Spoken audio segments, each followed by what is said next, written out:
नमस्कार दोस्तों। आधुनिक भारत का इतिहास, इसी प्रसंग को लेकर के अभी आपके साथ निरंतर बने हुए हैं हम। दोस्तों, आधुनिक भारत का इतिहास अपने आप में बहुत ही महत्वपूर्ण है और खास करके विभिन्न प्रकार की प्रतियोगिता परीक्षा में जो भी अभ्यर्थी शामिल होते हैं उनके लिए बहुत उपयोगी भी है। आधुनिक भारत के इतिहास अर्थात मॉडर्न हिस्ट्री पर आपकी पकड़ आपके सफलता के मार्ग को प्रशस्त कर देता है।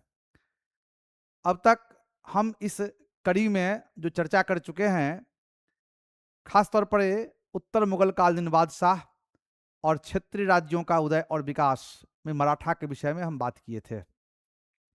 दोस्तों, इसी कड़ी को आगे बढ़ाते हुए जो आज हम चर्चा करेंगे आपके साथ, वो टॉपिक होगा हैदराबाद, अवध जैसे जो भी और क्षेत्रीय राज्य है, बंगाल, सिख वगैरह वगैरह। तो सबसे पहले हम चर्चा की शुरुआत करने जा रहे हैं आपके साथ अवध के साथ। अवध, आप देख रहे हैं कि अवध राज्य की आप चर्चा आपके साथ करेंगे हम।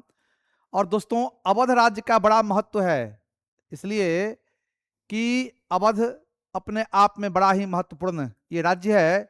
और अवध के विषय में कहते हैं कि अवध कन्नौज से लेकर के कर्मनाशा नदी तक का जो इलाका है वो अवध आरंभिक आधुनिक काल में ये था।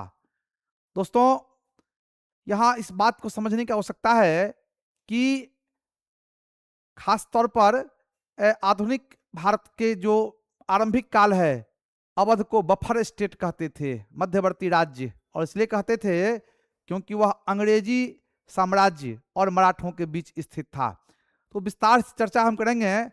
जितने भी प्रकार के सवाल अवध राज्य से पूछे जा सकते हैं, बीपीएससी, यूपीएससी, बिहार दरोगा, बिहार एसए, टीआरई 4 और साथ में एसएससी, मतलब प्रतियोगिता परीक्षा में जीके जीएस से, सामान्य अध्ययन से जो भी सवाल पूछे जाएंगे, उन तमाम सवाल का जवाब आज के इस टॉपिक में आपको मिल जाएगा अगर अवध से वो पूछा जाता है। दोस्तों, आइए चर्चा की शुरुआत करते हैं हम सबसे पहले आज कि अवध राज्य के विषय में जो चर्चा हम करेंगे, इसमें सबसे पहला जो सवाल होगा,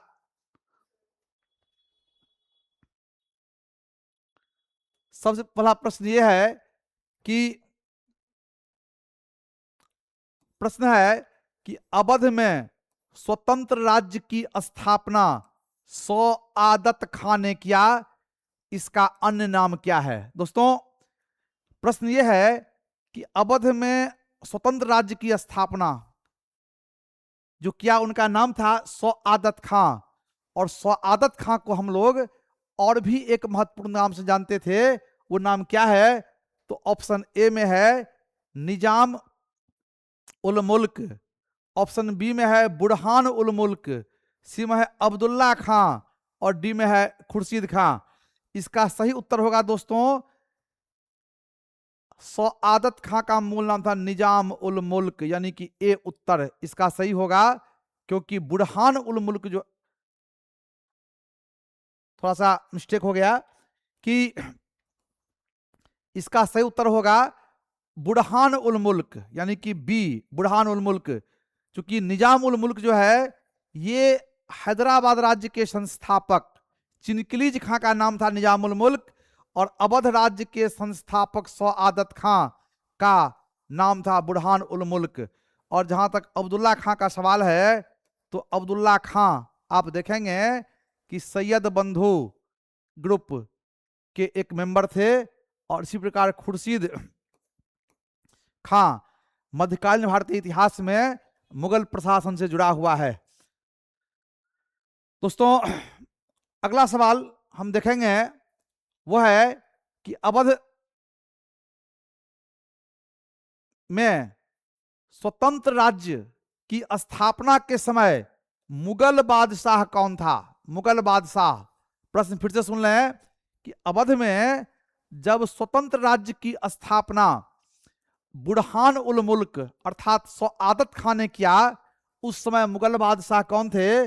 और इसमें 4 नाम दिया हुआ है, फर्रुखसियर, जहांदार शाह, मोहम्मद शाह रंगीला और अहमद शाह। निश्चित तौर पर दोस्तों सही उत्तर होगा सी, यानी कि मोहम्मद शाह रंगीला। और लगभग 1722 ईस्वी में इन्होंने अवध में स्वतंत्र सत्ता की, स्वतंत्र राज्य की स्थापना कर लिया और मुगलों की अधीनता मानने से इनकार कर दिया। तो याद रखेंगे दोस्तों कि अवध में स्वतंत्र राज्य की स्थापना आदत खान ने किया, जिनका एक नाम था बुरहान उल मुल्क, और इस समय मुगल बादशाह मोहम्मद शाह रंगीला थे। और यह घटना लगभग 1722 ईस्वी की है। दोस्तों अगला जो प्रश्न होगा, तीसरा प्रश्न, कि सआदत खां 1720-22 तक आगरा का सूबेदार रहा, परंतु वहां का शासन वो स्वयं नहीं चलाकर किसके माध्यम से चलाया? बड़ा स्पष्ट सवाल है दोस्तों कि सआदत खां 1720 से लेकर के 22 तक आगरा का सूबेदार था। एक सूबेदार के तौर पर उन्होंने अपने जिम्मेदारी का निर्वहन किया, लेकिन खुद उन्होंने वहां का शासन नहीं करके किनके माध्यम से चलाया? इसका सही उत्तर दोस्तों होगा नीलकंठ नागर, यानी कि ए, अर्थात नायब नीलकंठ नागर के माध्यम से उन्होंने आगरा के शासन को एक सूबेदार के तौर पर चलाया। और ईश्वरदास नागर मध्यकाल के इतिहासकार हैं। महादेव देसाई जो हैं वो महात्मा गांधी के सचिव थे, और जमातदार खां मुगल प्रशासन में एक महत्वपूर्ण मनसबदार था। दोस्तों अगला सवाल है कि अवध को बफर राज्य कहते थे क्योंकि वह किसके बीच स्थित था? बफर का मतलब होता है मध्यवर्ती राज्य, यानी कि दो बड़े, दो विशाल, दो प्रभावशाली राज्यों के बीच जो एक राज्य होता है उसे कहते हैं बफर स्टेट। समझने के लिए आज हम लोग समझ सकते हैं कि भारत और चीन के बीच नेपाल को कहते हैं बफर स्टेट, लेकिन आधुनिक भारतीय इतिहास के संदर्भ में हम लोग देखेंगे कि बफर स्टेट कहते थे अवध को। और इसलिए अवध को बफर स्टेट कहते थे क्योंकि वह अंग्रेजों और मराठों के बीच स्थित था, यानी कि अंग्रेजी राज्य भी ताकतवर था और मराठा राज्य भी शक्तिशाली था। इस दोनों के बीच मध्यवर्ती राज्य के तौर पर अवध था, और इसीलिए अवध को कहते थे बफर स्टेट या मध्यवर्ती राज्य। दोस्तों अगला सवाल के तौर पर हम चर्चा करेंगे कि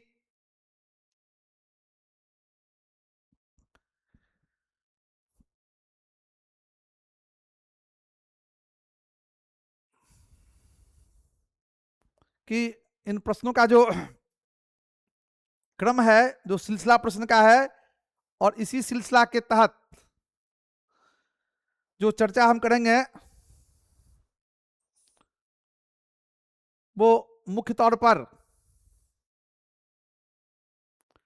प्रश्न होगा कि करनाल के युद्ध में मुगल बादशाह की ओर से लड़ने के लिए अवध का कौन सा शासक वहां गया था? तो करनाल का युद्ध दोस्तों आप सभी जानते हैं कि 1739 ईस्वी में करनाल का युद्ध हुआ, और बहुत ही महत्वपूर्ण है। इस समय मुगल बादशाह मोहम्मद शाह रंगीला थे, और करनाल का युद्ध जो हुआ वो मुगल सेना एवं अफगानिस्तान एवं ईरान के शासक नादिर शाह के बीच लड़ाई हुई। और इसमें मुगल सेना की ओर से खास तौर पे आप देखेंगे कि अवध की ओर से लड़ने का जो कार्य किया वो क्या? बुरहान उल मुल्क, और इसी का नाम था सआदत खां। अर्थात बुरहान उल मुल्क ने मुगल सेना की ओर से नेतृत्व किया। दुर्भाग्य से इस युद्ध में मुगल सेना की पराजय हुई, नादिर शाह की विजय हुई।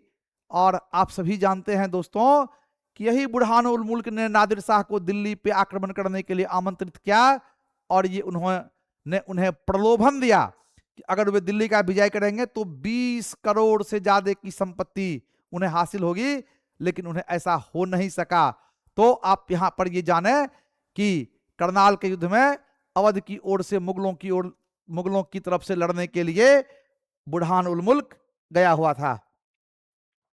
दोस्तों अगला सवाल है, अवध के किस शासक ने रोहेलों के खिलाफ अभियान चलाया? यानी कि अवध के किस शासक, रोहेलो जो है, रोहेल खास तौर पे जो रुहेल खंड के क्षेत्र के रहने वाले थे उन्हें रुहेल कहते थे। और रुहेलों के संदर्भ में हमें यह समझना है कि किस शासक अवध के जो थे उनका नाम है सआदत खां। यानी कि सआदत खां ने रुहेलों के खिलाफ अभियान चलाया। या ए इसका उत्तर सही होगा, ए।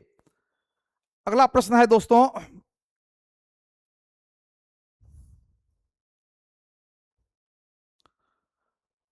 अगला सवाल होगा कि सफदर जंग के समय अवध में सबसे बड़े हिंदू अधिकारी कौन थे? तो जहां तक सवाल उठता है कि सफदर जंग का सवाल उठता है, तो अवध में आप देखेंगे कि सआदत खां यानी बुरहान उल मुल्क के बाद जो शासक बना उनका नाम था सफदर जंग। और सफदर जंग बुरहान उल मुल्क के भतीजा और दामाद दोनों थे। और हिंदू और इस्लाम धर्म के बीच सफदर जंग किसी प्रकार का कोई भेदभाव नहीं किया। अपने शासन प्रशासन में उन्होंने हिंदुओं को बड़े बड़े पदों पर आसीन किया। और जहां तक सवाल उठता है कि सफदर जंग के समय सबसे जो बड़े हिंदू अधिकारी थे उनका नाम था नवाब राय। नवाब राय यानी कि सी, इसका उत्तर सही होगा। और बाकी का अपना अपना महत्व है। कृष्णदेव राय विजयनगर के शासक थे। बाजीराव आप सभी जानते हैं कि मराठा पेशवा का नाम था। और कृष्णचंद्र राय मुगल कालीन एक अधिकारी थे। दोस्तों अगला सवाल है कि सफदर जंग को इलाहाबाद का किला किस मुगल शासक ने दिया?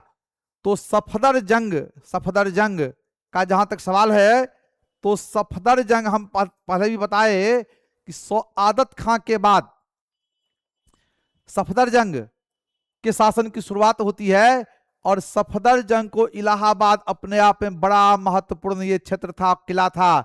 और यह किला मुगल शासक अहमद शाह के द्वारा उन्हें दिया गया।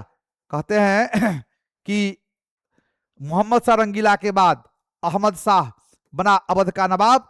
और अहमद शाह ने ही इलाहाबाद का जो क्षेत्र है, जो किला है, वे सफदर जंग को प्रदान किया। दोस्तों अगला सवाल है कि बक्सर के युद्ध में अवध के किस नवाब ने भाग लिया? बड़ा महत्वपूर्ण सवाल है। आप सभी जानते हैं कि 1764 ईस्वी में बक्सर की लड़ाई अंग्रेजी ईस्ट इंडिया कंपनी एवं 3 भारतीय शक्ति, खास के मुगल बादशाह शाह आलम द्वितीय, अवध के नवाब शुजा-उद-दौला और बंगाल के अपदस्थ नवाब मीर कासिम ने भाग लिया। तो इस प्रश्न का सबसे सही उत्तर हो जाएगा बी, यानी कि शुजा-उद-दौला। अर्थात बक्सर की लड़ाई जो अंग्रेजी कंपनी और भारतीय शक्तियों के बीच हुई थी, उसमें अवध का नवाब शुजा-उद-दौला के द्वारा भाग लिया गया। दोस्तों अगला जो सवाल है, क्वेश्चन नंबर 11 की बात कर रहे हैं कि 1765 ईस्वी में में ईस्ट इंडिया कंपनी के साथ अवध के नवाब कौन सी संधि किया?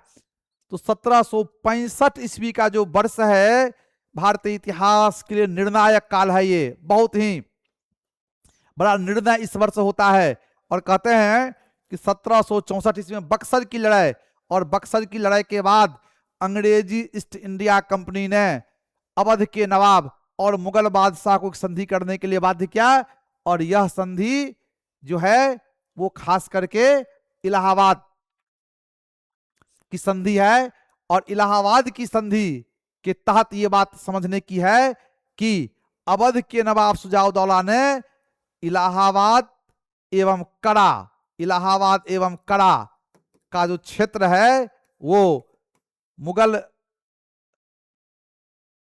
जो क्षेत्र है वो अवध के नवाब ने ईस्ट इंडिया कंपनी को दिया और ईस्ट इंडिया कंपनी ने यह क्षेत्र मुगल बादशाह शाह आलम द्वितीय के निवास के लिए प्रदान किया।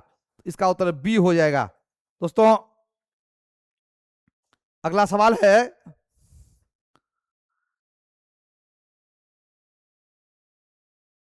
कि बनारस की संधि,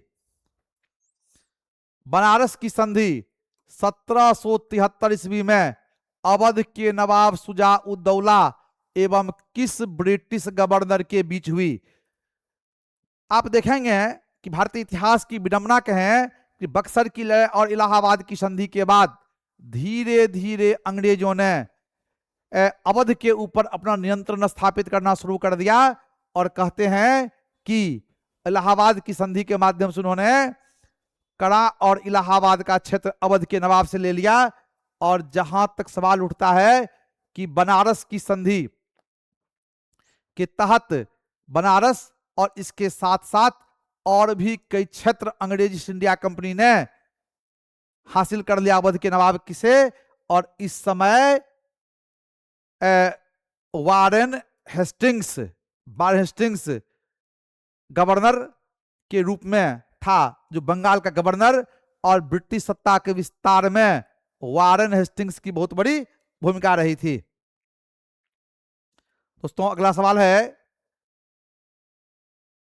कि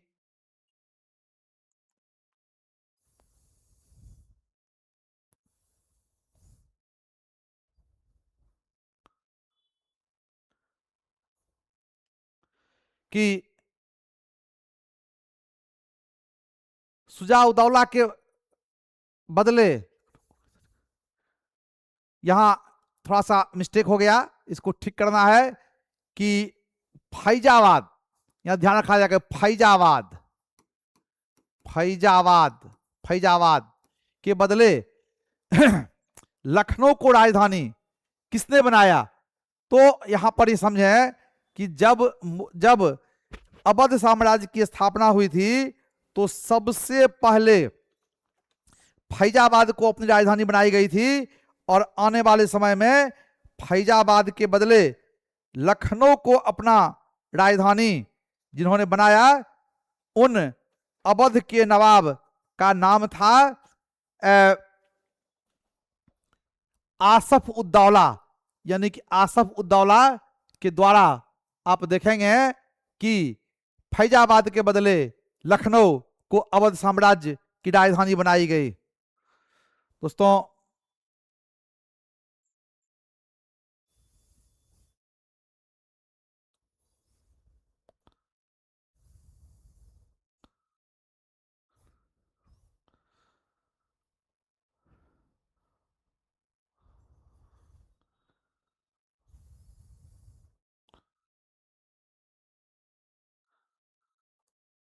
अगला सवाल कि अवध का अंतिम नवाब कौन था? अवध का अंतिम नवाब, तो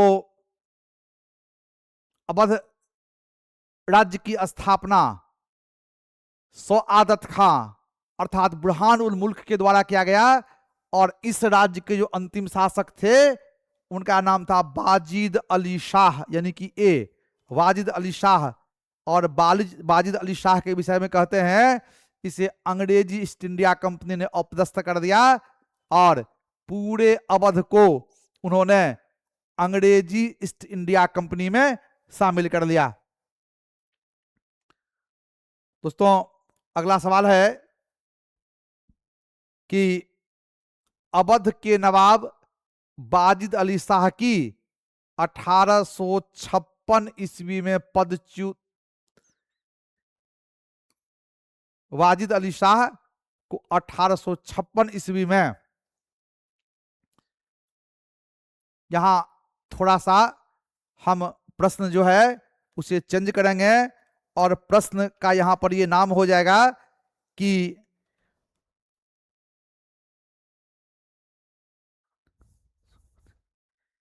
कि अवध के नवाब गाजी उद्दीन हैदर अली खां को बादशाह की उपाधि किसने दिया? फिर से प्रश्न सुन लें कि अवध के नवाब गाजी उद्दीन हैदर अली खां को बादशाह की उपाधि किसने दिया? इसका सबसे जो सही उत्तर हो जाएगा लॉर्ड हेस्टिंग्स, यानी कि लॉर्ड हेस्टिंग्स अर्थात ए इसका सही उत्तर हो जाएगा। दोस्तों अगला सवाल है कि अंग्रेजी कंपनी ने अवध का राजा की उपाधि किसे प्रदान किया? तो बड़ा इंपॉर्टेंट सवाल है। एक अवध के नवाब को कहा जा रहा है कि अवध के बादशाह हैं, एक अवध के राजा हैं। तो जहां तक सवाल है कि अवध के राजा के विषय में, तो इस प्रश्न का जो सही उत्तर होगा उसका नाम है कि सआदत अली खां, डी, यानी कि सआदत अली खां को अंग्रेजी कंपनी के द्वारा अवध का राजा की संज्ञा दी गई। अगला सवाल है कि मुहर्रम मनाने के लिए, मुहर्रम बड़ा इंपॉर्टेंट है इस्लाम धर्म में मुहर्रम का, मुहर्रम मनाने के लिए लखनऊ में किस शासक ने इमाम बाड़ा का निर्माण करवाया? तो लखनऊ में इमाम बाड़ा, और इमाम बाड़ा की एक बड़ी विशेषता है, इमाम बाड़ा की सबसे जो बड़ी विशेषता है दोस्तों वो ये है कि इसमें एक भी पिलर नहीं है, बिना पिलर का, बिना स्तंभ का यह है, और इसका निर्माण आसफ उद्दौला के द्वारा करवाया गया। याद रखेंगे कि आसफ उद्दौला ने लखनऊ में एक इमाम बाड़ा का निर्माण करवाया जो स्तंभ विहीन है, और खास करके मुहर्रम मनाने के लिए इसका निर्माण करवाया गया था। दोस्तों अगला सवाल है कि 1801 ईस्वी में अंग्रेजों के साथ सहायक संधि करने वाला अवध का नवाब कौन था? हम पहले भी चर्चा किए थे कि अंग्रेजी ईस्ट इंडिया कंपनी के काल में सहायक संधि का बड़ा महत्व है।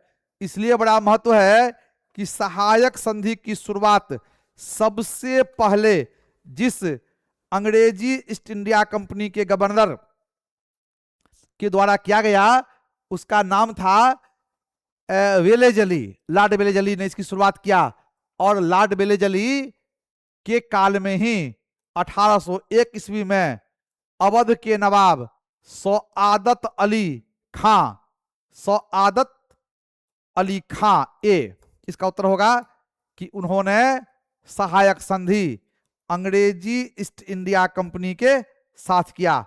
दोस्तों अगला सवाल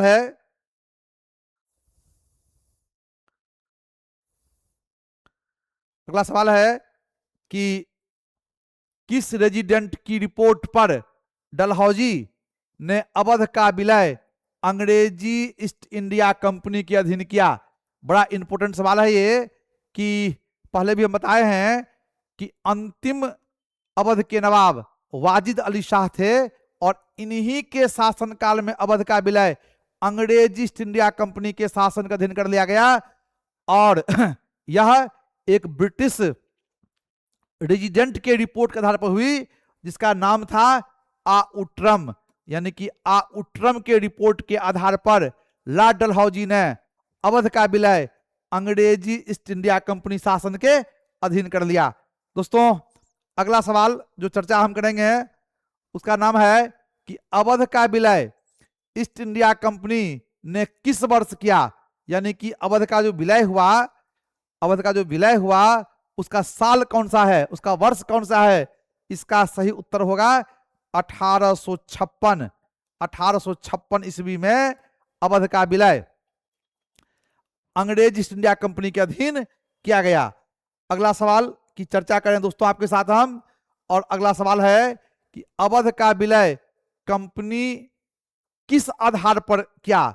अर्थात अंग्रेजी ईस्ट इंडिया कंपनी जो किसी राज्य का विलय करती थी तो इसके पीछे कोई ना कोई वजह बताता था, कारण बताता था, और अंग्रेज ईस्ट इंडिया कंपनी ने अवध का विलय किया वो कुशासन के आधार पर,